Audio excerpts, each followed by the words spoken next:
Welcome, guys. It's another episode of the Neutral Corner.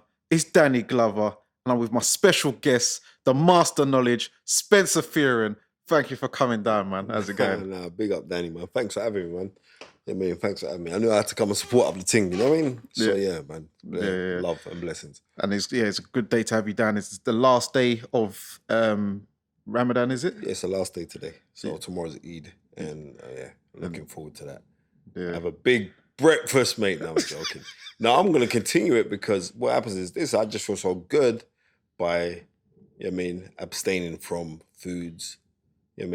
Abstaining from having certain thinking patterns and all the rest of it. So for me, it's kind of cool because I take into consideration that other people, like, I know, right, come like Maghrib prayer will be like 8:15. I'm eating my food. There's loads of people around the world who don't have that privilege. Yeah. So, it makes you put things in perspective. And when you put things in perspective, then you roll differently. But once again, thanks for having me, man. Yeah, man. First things first, we've got to touch on last night's fight, the undisputed women's lightweight title. Katie Taylor Serrano. Yeah, Katie Taylor Serrano. What's your thoughts on that, man? It was an incredible fight. Very reminiscent. The last round, how they just went at it, was very reminiscent to Sugar Ray Leonard versus Roberto Duran in Montreal when they just they threw fists. And like the parallels in that fight was Duran at that time moved up from lightweight to challenge for the welterweight championship, and Amanda Serrano did exactly the same thing, but she moved up 2 weights from featherweight up to lightweight to challenge for a world crown, but it was the undisputed crown. And we got to give her all the credit in the world. It was a hell of a fight. Close fights are not robberies. Close fights are close fights. It was a close fight.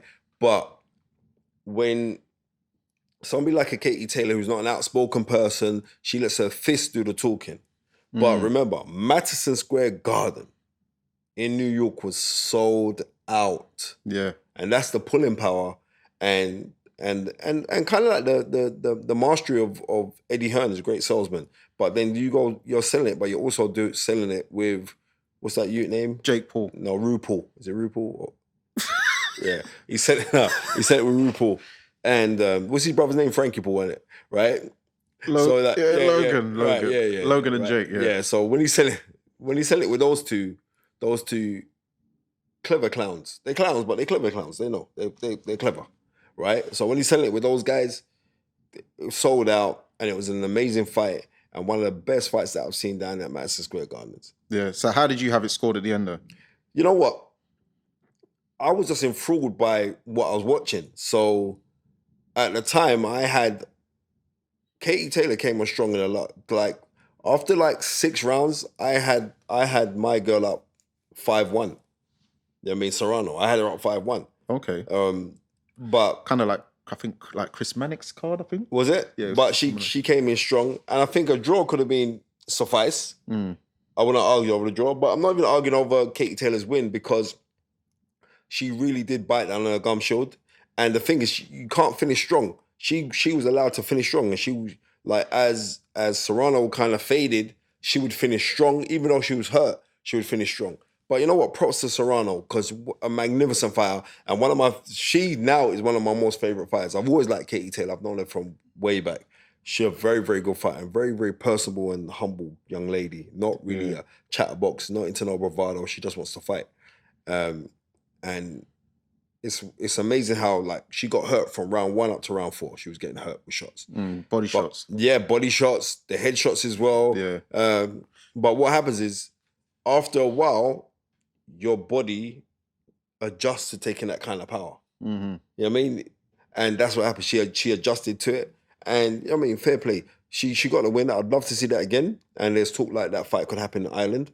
At Croke Park. Yeah, bro. That's going to be how much? 60,000 or whatever. That they're going to go to watch that. That was an incredible fight. Yeah. I boxed at Croke Park once, but not outside, the inside bit.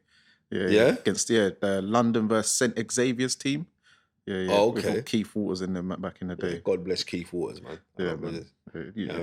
Fellow Lynn man. So you know, yeah. So Keith Waters, good people, man. Yeah. So the other fight on the other show, Shakur Stevenson versus Oscar Valdez.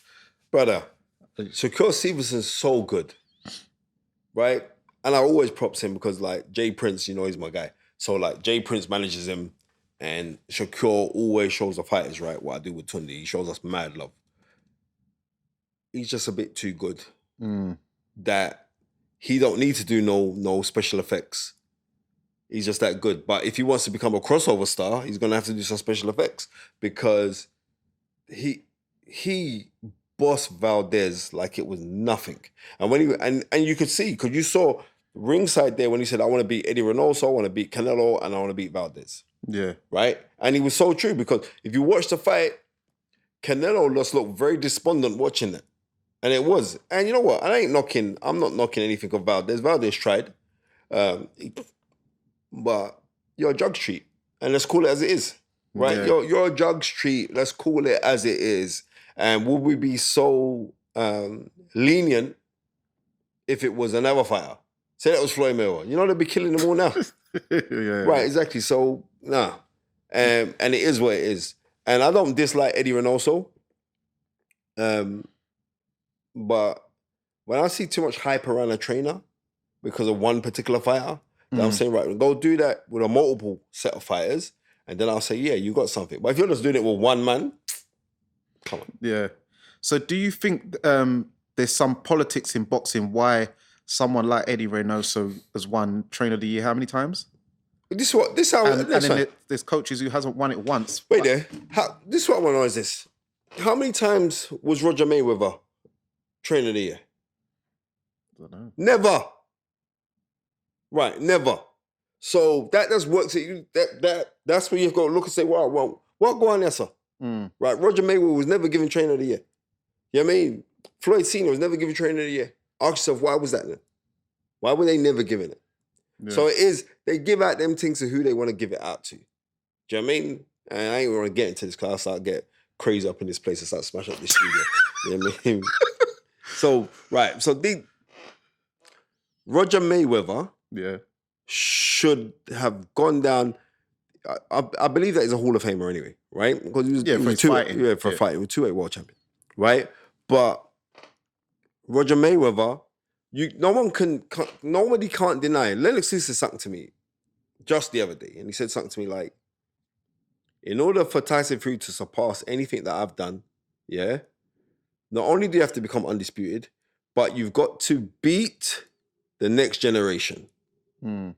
Now, regardless how they want to call it, Lennox Lewis still beat, and it was an old Lennox as well, but he still beat Vitaly Klitschko.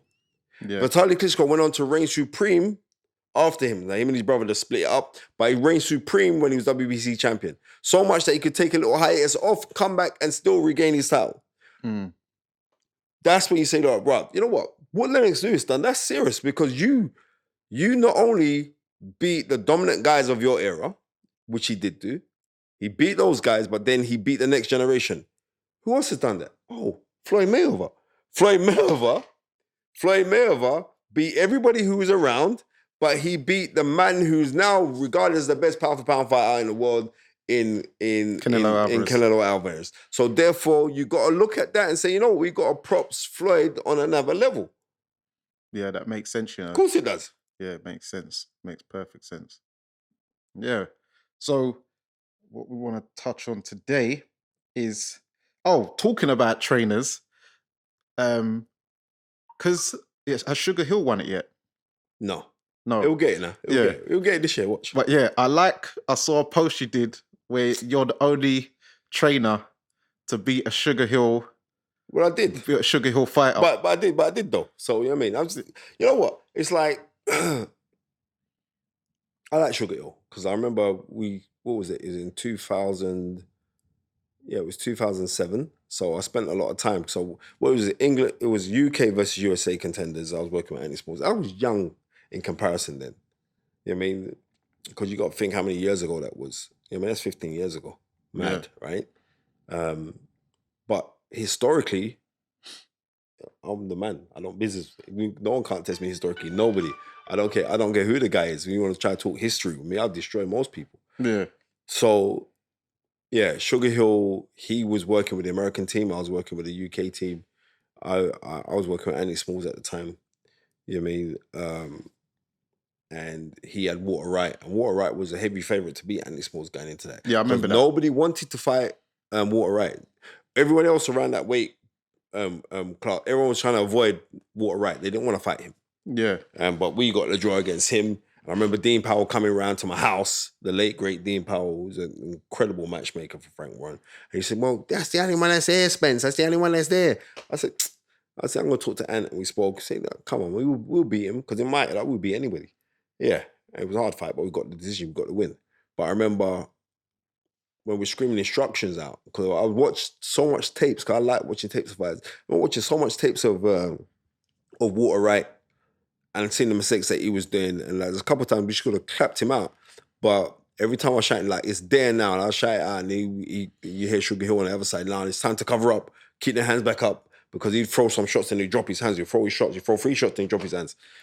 I said, right, open for a left hook. But each time it was there, like, Sugar Hill kind of negated that, but we still got the win. So I'm saying, I don't want to hear no talk, because that picture, that was an iconic picture. I remember, like, after that, Boxing News used that as their picture of the week with me jumping in the air and that. So back then, and that's 15 years ago. So I'm not a puppy in this boxing thing. So, yeah, the same way you was, you was in the ring that night when Danny Williams fought the great Mike Tyson as well. That was. Are you looking to get back into training? A lot of people were asking me to come back and work with this fight, work with that fight. I'm like, and it's not that. It's like where I am in this boxing thing, I can't see myself being in the gym day in, day out, doing pads with guys punch off your shoulders and all the rest of it, blah, and all the rest of it. And like when my responsibilities now are totally different. Gone are the days where like I was running the Real Fight Club and I had shares in that gym and I had all of the fighters who were coming through and I was busting everyone. I was doing the Hard Knocks boxing promotions and blah. And we had an exponential amount of money, right? And it was, but could I see myself doing that now when you're saying you're more settled, you got your children, you got, you know what I mean? Things, they change. Like, but advising guys, which I do regularly, you know what I mean? And I mean, everyone knows me and Tunde, we're tight. Yeah, that. But the thing of like being in the gym, because I know it's like when I turn up at gyms, like the trainers in there, they start getting frightened.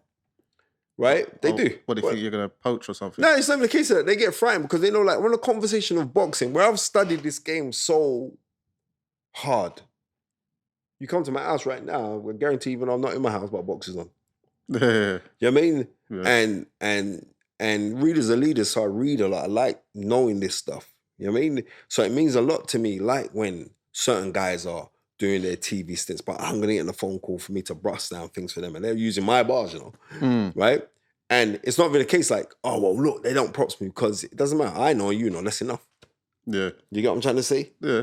So more than likely, because what I've realized is this, I'm not saying they're con artists, it's just the way of the world right now. The way of the world right now is that we don't like to season things anymore. We don't like to marinate things. You know what I mean? I'm old school Jamaican. I know when I was a kid and I'd go back home to Jamaica, I know like mama, or that's grandma, but mama used to season the food.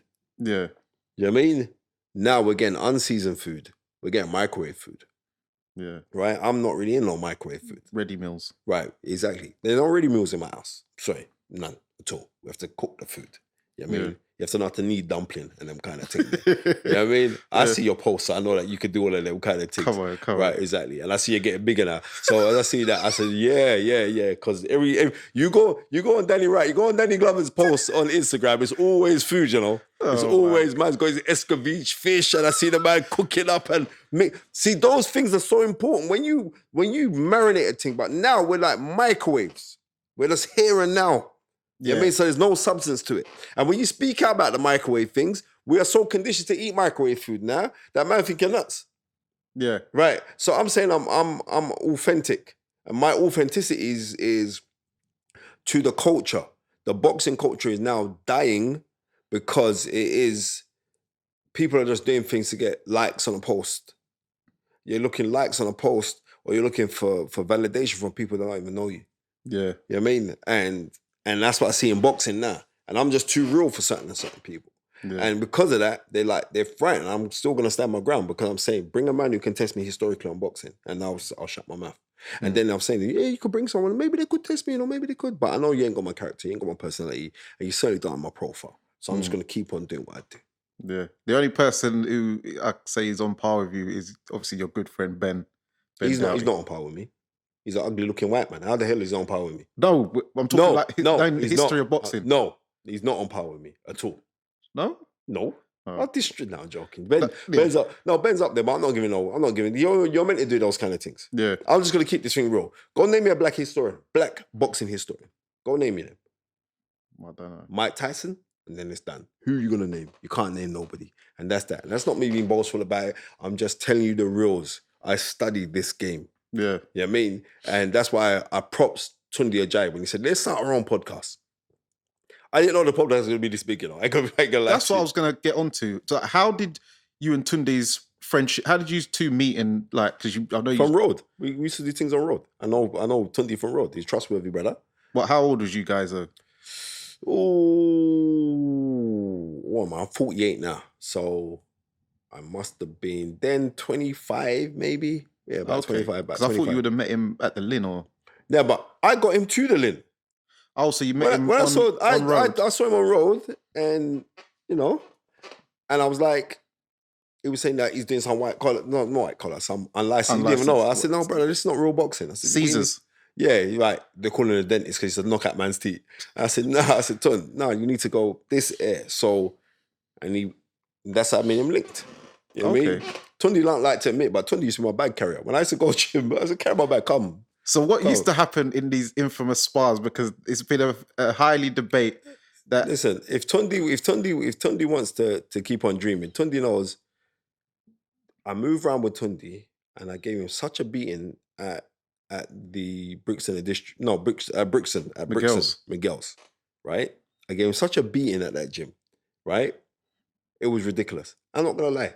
Then it must be a few months later, he said, oh yeah, if I could come and help him out, please, because he's boxing in the championships, if I could come and help him. Remember, I'm pro at this time, I'm like, all right, ciao. Yeah, I'll see if I can come down or whatever. Not.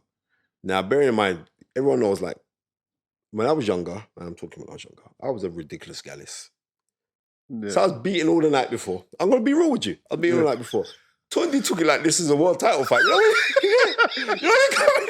You're coming in just taking it easy with him. He was like, well... So where was this location? This at the Lynn. Okay. Right? And remember Paul, the old trainer, white Paul. Yeah. He passed away, didn't he? Yeah. God, yeah. You know what I mean? Paul was so cool, No, he was. Paul was so safe, so safe. And Paul come to me. Paul was like, after the spar. So wait, because I want to vision. Was it the back ring by the window? No. It was the main ring. The main ring. Yeah. The main ring, right? Okay. And I think Spud and Sparks are there as well, Okay. Right. But how it was on the spar, when you ain't got nothing in the tank, you can I could shuffle around with these guys and make it look like I'm playing with you and all the rest of it. But to Tunde, that was his world title. Yeah. Right? And he was like... Ring magazine. Yeah. He was wailing away. You know what I mean? I remember he busted my nose. Yeah. He bloodied my nose. And I was still playing with him like, shut up. But I didn't have nothing in me. After the spar done, Paul come to me, Spence, thanks so much for taking it easy with him. But I was seeing my I said, brother, I had nothing in me, brother. I remember going back to change room. I was so mashed up. I just sat there like, boy, okay, no. So, for that, I'm going to be real, but everybody knows, and it's not even like a joke. Everybody knows I was a gym fighter. Yeah. I'd smash anyone. I was a gym fighter. So for Tunde to want to run with that, he can run with it. That don't make no difference. It's just like it just adds even more banter. He's still my brother. I still love him, but he knows what time of day it is. He does know, because the beating I gave him at the Miguel's gym when I dropped him as well, and like at the certain time I mentioned it, he starts laughing. You know what? Like he's very good at forgetting things. That little African is very good at forgetting things, but I don't business because like. When he started doing these things and he's working with Junior McDonald, I remember Junior McDonald got to the ABA finals. Yeah. And I'm pro then. And I remember Tunde done a little spat. I think he had 6 pro fights and he retired. You know what I mean? He retired for his own reasons. He retired from the game. And like he was starting training, man. And I said, no, I'm going to help you, And then from then, I've always helped him. You know what I mean? I'm with a time of day, not because that, because he's honest. I've done bits with him from, he's honest. You can leave Tunde with 100 grand and say, hold that for me. I'm coming back for it next week, and you come back and 100 grand still there. You know what I mean? Yeah. He's just so honest. It's mad how honest he is. And because he's so honest, I've got time of day for him. Now people could turn around and say, oh, well, I can't take him, or blah, blah, why? What's he done to you? Yeah. Do you get what I'm trying to say? Yeah, just 'cause he's expressive. He's very expressive, but I can deal with that because at least I know where I stand with him. He's a person, like, if he's upset, he's going to tell you that he's upset. Yeah. No, I don't like that, Spence. I'm like, shut up, you little boo-boo, right? But, you know what I mean? Do you get what I'm trying to say to you?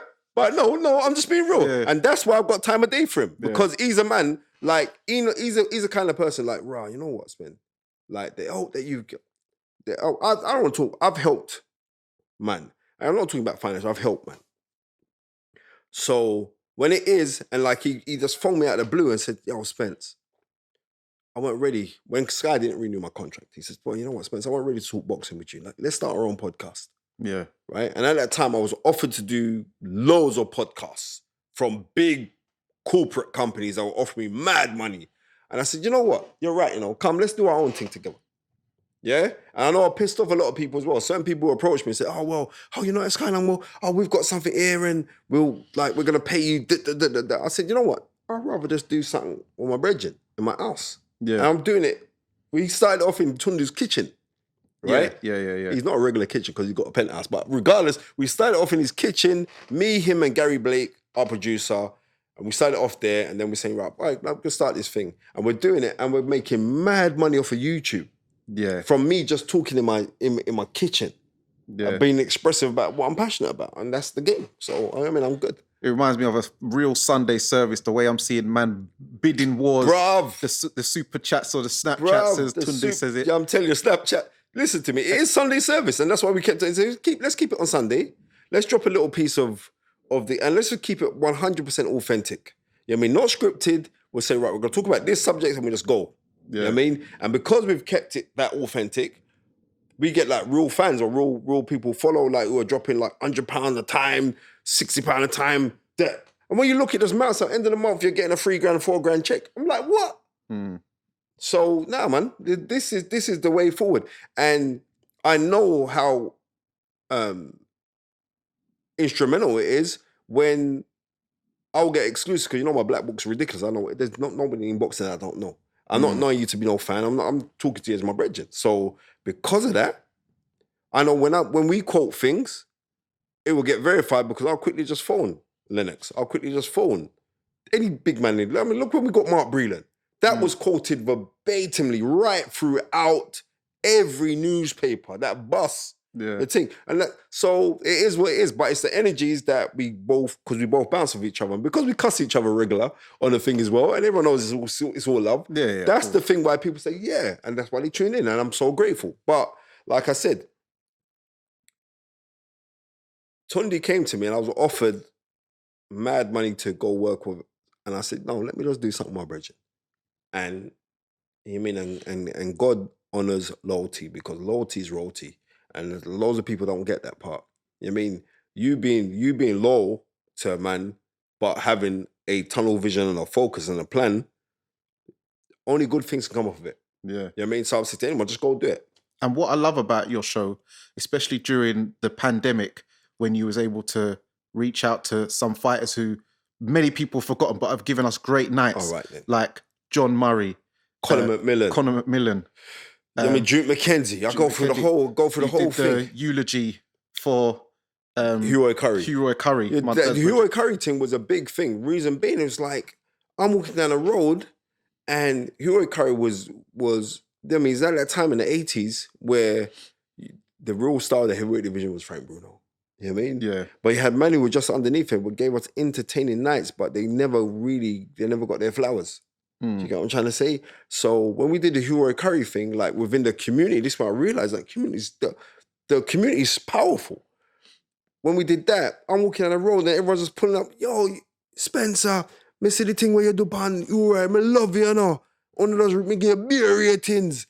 those things mean a lot to me. May not mean a lot to no fish and chips, man, but it means a lot to me. No, I'm keeping it 100. Yeah, but those things mean a lot to me. So once you got your platform, is what you do with your platform or who you want to involve in your platform. And like I'm saying, we are for everyone. I got a guy on our show now, Bobby Wright. This man religiously comes on our thing, religiously pays him money, religiously said, this man he's a serviceman in the army. Oh, right. Oh, that's why he's always in that uniform. Yeah, He's a serviceman. He's a serviceman, and he just broke it down to me. He said, Spence, I was going through a really dark time, right? And I started listening to what you lot was saying and the positivity and blah, and it just raised my game. And he said, it was so dark for him, like he was just a profound hater. He'd hate on everything. He'd be the one on the internet, always trying to cuss off people right. So I get it. Loads of people you're gonna get it. Watch, because this show's gonna be busting even more. You're gonna get the hate. Absolutely. Right, you're gonna get the hate. But the thing about it is this: all the hate is confused admiration. They really want to say, right, Dan, well done.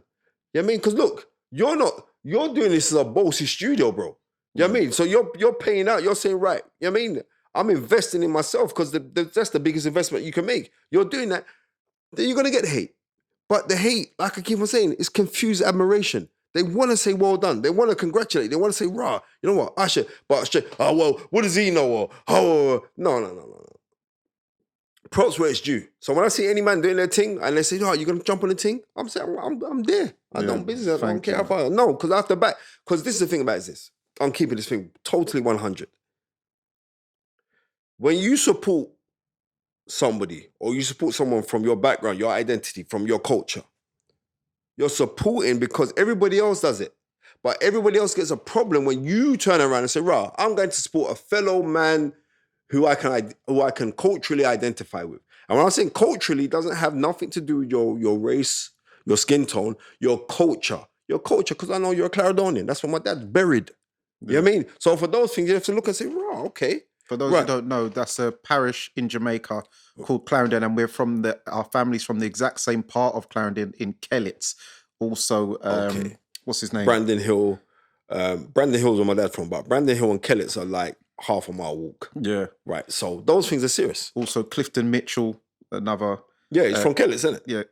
Yeah, Kellits as well. Yeah. Lerone Richards from Clarendon, his family. Yeah, I spoke to his dad. So yeah. Just right. So exactly. So off of those things, I'm saying, right.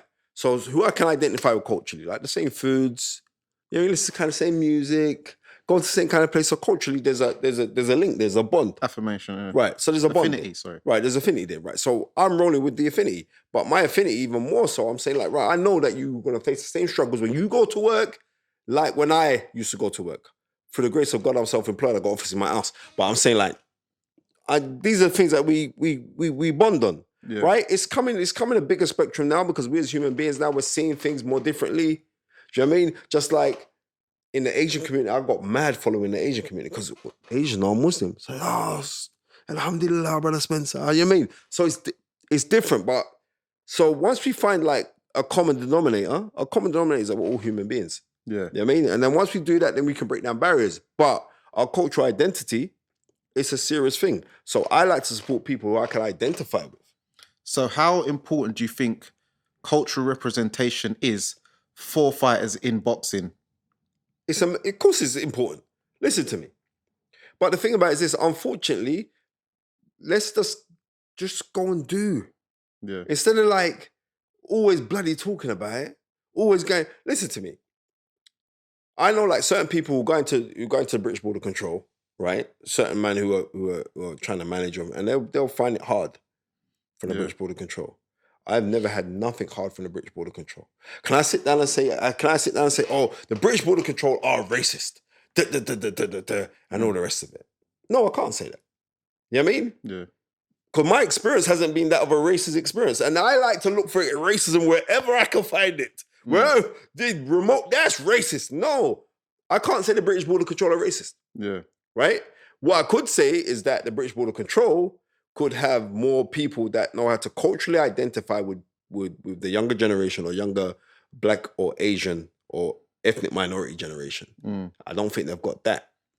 But I've been fortunate because I'm seeing certain guys who are in the board of control now. When I was on the come up, they were in Frank Warren's office. When I was on the come up, they were employing friends who were working on their building sites. So when I was so it's like I can't turn around and say like the importance of representation.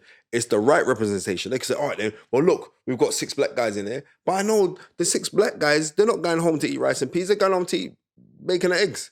Do you get what I'm trying to say to you? Yeah. But what I was meaning by that, I'm talking about with fights, for instance, Oscar Valdez yesterday, he made sure, you know, he come out to his Mexican music. Amanda Serrano, she played, Puerto Rican. The Puerto Rican thing after she played the New York thing by Ja Rule. So it's like fighters to, you know, bring their heritage. I saw you and on your show, you touched on about the music from last week's fight with Fury and White. Wow. Where you feel that he should have chose Dillian White should have chose another. Listen, what I'm trying to say is this, right? If you another song, right? Yeah, but if you understand frequencies, right? There's certain things that you hear that control the emotions, right? Now the AC/DC tune that he's coming, was it Fade to Black? That tune, Dillian White has owned that as his own. That is his tune, right? Yeah. But when you're going into battle, you're not, that tune ain't props in man that look like you. Yeah. I'm just going to keep this thing 100, right? That, and you need that energy. You have to understand what energy is. Energy cannot be destroyed, neither created, right? So therefore, you have to understand when you're dealing with that energy, you need that upliftment. In that crowd, where was Dillian White's fans? They weren't. You're playing that tune there. That tune's uplifting people that don't even look like you, who don't identify with you.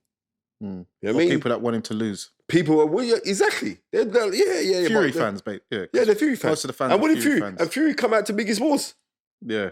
You know what I mean? Which was a kind of little tongue-in-cheek kind of thing anyway, because remember he sung it and he said the N-word in the tune, him and his son. But he still said, right, I'm playing it anyway, because you know that's a bad boy tune. Yeah. Right. But what I will say is, Fury, he's able to defy things which are not meant to do. For instance, I remember the last time I heard someone play that Juicy tune was Junior McDonald when he fought Tommy Eastwood. And Tommy Eastwood done him at York Hall. Funny enough, another traveller. And done him at York Hall. Yeah. And then also Tyson Fury, if you notice, he ran to the ring when, you know, normally anyone who runs to the ring gets bruck up. But somehow he defied both. Tyson Fury is that guy in it. The last guy for heavyweight championship of the world to run to the ring and come out successful was 40 years ago. It was Larry Holmes versus Jerry Cooney. What was that? June 11th, 82. Don't muck around with me, right? So that was the last time a man ran to the ring, right? Yeah. And he was WBC champion as well, right? The knowledge, right? But he's that's the last man that's pulled it off. So there's something with the boxing gods and the synergy and the energies. But when you start understanding this energy thing, you know that, like Floyd Mayweather, for instance. I know you've been in Vegas quite a few times. You ever go to the gym? Yeah. You go to the gym. Bare gal in the gym, innit? Yeah. You know, down there, man. Bare gal in. Because Floyd knows the power of the energy of the female. Because the female is the closest thing that we got to God, or the female is the closest thing that we have to a higher being. Floyd's got bare gal around him. Yeah. Right? Because he knows I'm drawing off the energy. Because when a woman, let me tell you this. You see that when they tell like, hell has no fury like a woman's scorn. Yeah? But life has no bigger blessing than a woman's love. Yeah. So you see when women are around you and they're rooting for you, it's done, you know? I'm telling you this now, it's done. You can accomplish anything you want to accomplish when you got women behind you. And that's what Floyd does. You know what I mean? People think that Floyd's some little dumbass guy. No, he's not. You would not be able to have amassed what he's amassed if Floyd understands this energy thing. Floyd knows, I'm going to say some shit this week, and I'm going to get all the attention, all the eyeballs on me. And I'm going to reverse that energy, because energy is neither good or bad. Yeah. Yeah? Energy is what you make it. You know what I mean? What was it? It was Shakespeare. Shakespeare that said, what is it? Life is neither good or bad, but thinking makes it so. So whatever you think of, whatever you think about, you bring about. Floyd understands this. So these are the things like need to be implemented in people's minds. Tyson Fury knows this thing, you know. Don't get fooled. Tyson Fury actually knows this thing. He knows it. He knows about the polarities. He knows about the energy thing. He knows about this thing, telling you he knows about it. Yeah. And that's the difference. We're getting certain guys who think like, boy, I don't need to bother about these kind of things. I'm telling you, this thing, boxing is the universe, but boxing is profoundly spiritual, right? Not religious based, spiritual based. Yeah. You know what I mean? Tyson gets that. Yeah. So, also, congratulations. I've seen you are now the head director of sports entertainment at Metavisionaries. How did that come about? And what is this company all about exactly? And what are they looking to do? Let me just big up my brother Wasim. I went to Pakistan. Me, Ian Rush. And I did a lot of motivational speaking out there. We were brought out there by Imran Khan, who was the then Prime Minister. They're trying to get rid of him now, right? Yeah. On him hard. Yeah, I've seen that recently. He doesn't want to comply to America. So if you think I saw it gone, oh, you're gone, bruv. So yeah, I went out there. I did a couple of universities out there. Me and the great Ian Rush, because he's a legend. And so from then, this guy Wasim was like, Spence, you know what? Yeah, we're gonna do in bits. And then what Metavisionaries is, it's actually an educational program in the metaverse. It's an educational program, and they do a lot. So we teach people from deprived parts of the world, in Like- loads of different things. Like Bosnia and Herzegovina. I remember you went there. I went Bosnia, Bosnia and Herzegovina. I went there. I've traveled around the whole place. Singapore, Pakistan, Iran. I've been fortunate to go to these places. So what we're doing now, we're trying to accomplish things where we're gonna get like big people on a platform that they can share inspirational stories with young kids. They can share education. They can inspire these young children. So they said, right, you be head of sports and entertainment. So I'm just recruiting all the sports people that I know, all the guys in entertainment. You know, my black book's big because Tunde makes it bigger. Tunde start talking about my black book, then it's like anyone I phone, their answer. It's mad, right? Yeah, the black book's powerful. It's got power. It's got something different. Like Tunde said, the black book's got more power than black magic. I say, how you know about black magic know about unless you know about black magic? Well, anyway, we don't trust that little guy, you know. I'm telling you, it's serious. Yeah, well, you know, we practice a little obia as well. No, you do. I don't know about that. No, not me. Bro. What about you, brothers? I don't know about them things, bro. People in yard. Yeah. You know, big up Nanny. Yeah, you know the ones there. I mean, I like that boy there. I mean, I like him now. So say, so that's what Metavision is. So it was. I mean, just a blessing because it went on. We was going back and forth for about 3-4 months over contracts and everything else, and then it just came apart. And listen, and it came at the right time as well. Yeah, it really did come at the right time. So you know what I mean, we can plan, but we believe that God's the best of planners, and I put everything into God's hands. But because I put it into God's hands doesn't mean that I'm gonna sit there and be lazy. You gotta go out and graft. You know what I mean? Because the scripture said, by the sweat of your brow you shall eat bread. So I'm working really hard because I don't want to just eat bread. I want to create a factory. That's the difference. So are you still doing work with the foundation that you was doing to help people? No, well, the thing about it is this. I'm going to be doing that now, but I'm going to be doing it through Metavisionaries. Yeah. Because it's all about links, and it's such a joyous feeling to be able to give back, to try and help people. You know what I mean? That's my buzz. And I mean, Christmas, I'm still going to be doing the homeless feeds because I enjoy doing it. Yeah. I enjoy, especially like my son's a certain age now, so I can take him with me. Couldn't take him on the last couple of times because of the COVID restrictions, but now I can take him with me. And just for him to see, like, he must sit down and think like everybody's got like an ensuite in their yard, or everyone. My son's 10, he's got ensuite. I was like, what the hell? I mean, you mean ensuite? I feel weird. I forgot beard when I was a youth. So I mean, you know what I mean? Yeah. That's a wait, man. That's a wait. And you got a time limit on that. Yeah, exactly. Yeah, I'm telling you. Right. So it's just those things. And like I said, once the Metavisionaries, it's amazing what's going on right now. It's amazing, like on the reach. It's amazing, like the genius people who are behind this thing. And at first it was something that was going to be like totally like philanthropic, right? But then there's some big guys behind it who don't actually want the adulation. They don't want their name called. They're saying, right, well, but you're head of sport and entertainment. I said, okay, cool. I mean, here's the office. We negotiate on how much I'm gonna go get and all the rest of it. Like, boom, that's all right. Boom, you go run with that, Spence, and whatever you do, we'll take off your lead. And they put me in that position, so I know that I can help many people now. So that means a lot. So don't be surprised now when Dani Glover don't get sponsored by a Metavisionary now. So it's nothing now. It's nothing. Yeah, I love that. Yeah, man. So what next for you? What other new what other things you looking to do in the pipeline? You know, the major thing is like there's a couple pro fighters or high profile pro fighters who just been begging, just want to sit down and watch fights. You know what I mean? And I'm honored by that because it was, and I got to big up Maxie Hughes as well. Maxie Hughes, the IBO lightweight champion. Yeah.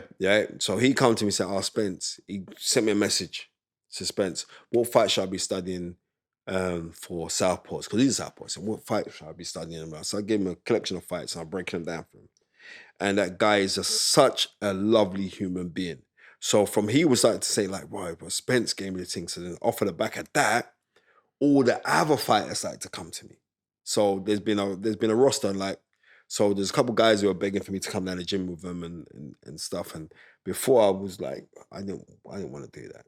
Yeah. I mean, not like I'm too big to do it. I just didn't want to do it. But the thing about it is this, whereas I know, like I would harass people from the ends to go get their trainer's license. Go and get your trainer's license because loads of people sit down on TV now and we see this man in the corner, that man in the corner, and we question, what do they know about boxing? I know more than him. So cool, if you know more than him, go do it then. So I've been on people to go get their license. You know what I mean? Including myself. Right, exactly. Yep. Right? Yep. I've been on, man, go get your trainer's license because I'm seeing a lot of, I'm not going to say con artists, but a lot of people have come into the thing and it's like they are con artists. They say they are con artists, but it's like they are con artists because I question their knowledge. Yeah. I question, what do you really know? And what I realize is this. Nobody from my community ever questions what I know. There's always people from outside of my community. There's always people outside my culture, outside my heritage, you want to question me. Me, you don't question me. But the ones who are in it, who are at the top, they could never dream of questioning me. Yeah. Ever. They bow humbly. But that's how it goes. Because this is what social media has given everybody like a level platform to talk shit about everybody else. Yeah. Right? But you can only be affected by the shit that people are talking if you respond to them. Yeah. And before I'd want to respond to everyone, what? I'm like, but you can't fight the whole world. And you have to remember, like I said, like Bobby Wright was the one that put it best to me. Like he was a spot where things were going wrong for him and he just hated everyone and he would spew nonsense on social media about everybody. Yeah. And he said, and then he checked himself and said, I'm just actually becoming a hater. And that's what they were becoming. And a troll. So right. So he's saying they're a troll. So leave these trolls to do trolling. Yeah. You know what I mean? But yeah, so no, I've definitely got to give you your flowers for that because you was the man who told me to go get my trainer's license, go for it. You gave me the step-by-step on the hacks. I was like, how do I apply it? And you was giving me the step-by-step. You also helped Pat Barrett. Come on, I could go through enough. Yeah, I don't want to boast about all the people who got license. No, it's not boasting. But the major ones for me is Tunde Ajay. Yeah. Right? Because I remember taking him to the border control. All right? And Pat Barrett. Because Pat Barrett, they weren't giving Pat his license. Right? They weren't giving his license. And my lawyer got involved and spoke to the border control. And then he said there's no need for that. And then he got his review. And then he went in and he got his license. So that means a lot. When Pat tells people, nah, Spence is the guy that boss. Because Pat was my older. Yeah. I mean, Pat, there's a guy named Ash who was from up Manchester who come down and lived in London. Yeah. So his sister is like my auntie. But him and Pat were tight. But Pat was a general up where he come from. Because Pat was from a place called Chiltern Hill. Yeah. Yeah. And Chiltern Hill was like a predominantly white area in Manchester. But Pat was the boss. Like Pat was knocking out brothers left, right, and centre from a ute. Yeah, I've seen some vicious. No, Pat, you need to watch his British title fight and his European title fight. I thought the men were Tony Willis when he knocked him out. Oh my goodness! Yeah, right. So Pat that's 89, and when he won that European title, that was the same night that our fellow Lin man, Henry Akinwande, knocked out John Fury. It was the same night. Same night. You taught me something I didn't even know it was the same night. Yeah. So right. This is why. This is the master knowledge. You've got the master genius in Tunde, and I'm the master aficionado because I'm the prince of it. I'll give you that one. I didn't even know that. Thank you. Right? So so those guys, so many guys who have come through. You know what I mean? But you know what I mean? There's loads of guys. But when it comes to training side, there's loads of guys who have come through now. And I'm that person, I'm an advocate to say, like, look, if you know what I mean, you got to be the change that you want to see. So I'm on people. Look, we need more of us inside this thing. Reason why is because, and this is no disrespect, everything's about relationships and how you relate to somebody. Now I just know, like, there's certain man that I can't relate to. Certain times you could be in a fight and you want to hear man tell you about your clout. You know what I mean? You know what I'm trying to say to you? Yeah. To put that fire down in your belly. Right? What's that got to do? That's got to do with cultural identity. You know what I mean? So on certain things where I'm looking at this, it's not me having a go at the trainers who are training now, because a lot of them are very, very good trainers, right? But there's a lot of con artist trainers out there. So what's your thoughts on these new strength and conditioning coaches in the game? Sugar Ray Robinson needs strength and conditioning. You know, he's got the greatest percentage of knockouts of a fighter in history. Archie Moore, did he have a strength and conditioning coach? No. Okay then. Muhammad Ali have strength and conditioning coach? No. Sugar Ray have strength and conditioning coach? No. All right, forget about it. Their skills, man. Let's talk about punches. Go throughout history. Did Joe Louis have a strength and conditioning coach? No. Joe Louis is regarded as one of the hardest hitters of all time. George Foreman, Ernie Shavers have a strength and conditioning coach. No. Mike Tyson? Right. Mike Tyson never had a strength and conditioning coach. I know for a fact that Deontay Wilder ain't got no strength and conditioning coach. Yeah. Okay then. That's gumbo that he's licking you with. Right? I just want you to understand. Right. So man are talking about, oh, well, we need a strength and conditioning coach. We need to do this. We need to do this. Bro, everything is psychological. Right? And if that makes you feel like, yeah, I know, like, weights, what weights does do for people, it makes you feel confident. Yeah. Right? It does. It makes you feel confident. But I know Ricky Hatton never had no strength and conditioning coach. Costas, you did. Because I remember there was a couple guys who I was working with when I was sparring on the continent. And they were saying they did a lot of sparring with Costa Jr. They said Costa does a lot of weights. But Ricky Hatton still broke it up, though. Yeah. Just like Jeff Lacey done enough weights. Enough weights. What did Joe Kawasaki do to him? Joe Kawasaki spanked him like he's his daddy. Right? So these are the things. It's like, I know we're new age and all the rest of it, but we have to evolve with evolution. Yeah, if we don't, then you're gonna get left behind. We're gonna become the dinosaurs, right? We have to evolve with it. But I know for certain, I'd rather have men working on their mental programming than to say they're doing this strength and conditioning and and they're doing. Yeah, I think you should do a bit of it. But if you're a boxer, you should be trying to fine art your craft. Floyd Mayweather ain't got no strength and conditioning coach. No. Right. Floyd Mayweather ain't got no strength and conditioning coach. He's one of the greatest to ever do it. He could turn around, and no one can't really argue if he said, I'm the best to ever do it, because of your opinion. He said, I didn't give my whole life to turn around and say, no, next man was better than me. I get that. Yeah, man, never know. Floyd Mayweather was this new age. Yeah. He just retired the other day. He never had no strength and conditioning coach. He done his work in the book. But what was his real work? His real work was perfecting his art. Perfecting the art, because boxing is a martial art. So if boxing is a martial art, just like when you watch the Kung Fu films. When you watch Kung Fu films, they do strength and conditioning, you're seeing pushing weights? No. They're looking to do their little movements, they're working on their arts to broke you up. Yeah. So that's what I've been on. So that's what I am a believer on. Yeah, I hear that. You know what I mean? That's what I'm a believer on. Straight standard. You know what I mean? Ask me the strength and conditioning that Andre Ward did. He weren't doing none. I know Carl Froch did, but who won the fight? Well, there you go. Right, and that's no slight on Carl Froch, because he's been an incredible ambassador for British boxing. Yeah. But I'm just saying, right? And Andre Ward is one strong brother. He's very, very strong. But was he going out deliberately doing strength and conditioning? Oh, this is my strength and conditioning coach. No, he wasn't. Yeah. So I don't really buy into that. Yeah. I don't really buy into it. Do your work, train, work on boxing, and do your groundwork, and let's see what's going on. Yeah. Yeah. Real talk. So lastly, what advice would you give to young fighters, trainers, managers, just people in the game? What advice would you get? Just something to, because I know you're a man who's very philosophical. Give us one of your a famous speech. One of my famous speeches. Easy thing is this is like, I would say this. It was Marcus Garvey that said, That God and nature first made us who we are, then out of our own creative genius, we make ourselves who we want to be. Follow that great law. Put God in the skies as our limit and eternity our measurement. Now, eternity means forever. Forever means perpetuity. Perpetuity never ends, right? That's what I'm saying. So everybody can win. The mere fact that you wake up in the morning and you won, that's it. You woke up this morning, you've won, you've been blessed with another day. The blessing is this, is quite simple.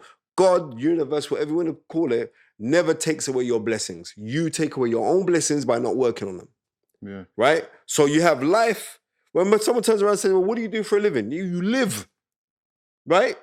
We were not created to get up and work a 9 to 5. You know what I mean? Get a pension, sit down, retire in debt and dead. No, that's not the plan. That's not God's plan. That was not God's plan. This is the mechanics of these kind of things, because like there is tricks in trade and mechanics in business. The simplest thing is this that I would say to anybody: if you want something so much, just go after it. Yeah. You know what I mean? Because then you're giving yourself a 50-50 chance. But don't sit down and complain about I could do better than him and blah, blah, blah, blah. But you haven't got up to go do it. Then you want to shut your mouth. Step forward. You know why you step forward? So you'll never be in the same place, because you step forward. Ask. Reason why you got to ask? Because you know what? If you don't ask, the answer's always going to be no. Categorically, 1,000,000% is going to be no. Mm-hmm. Right? And this next thing I realize is this in my life is a living testimony of it. Right? Living testimony of it. Where you're truly rolling with the Most High, the senior being, the creator of the heavens and the earth, that doors do not open for you. Doors do not exist. They do not exist. The only thing that stops you from doing anything that you want to go and do is yourself. So go and do it. Grab this thing with 2 hands. Be happy and be grateful. Because the more gratitude that you express is the more abundance that you experience. Love that. And I'm glad that you brought Marcus Garvey into the equation at first, because he is from St. Anne's, where my dad's family is from. So big up. Come on, you're not listening.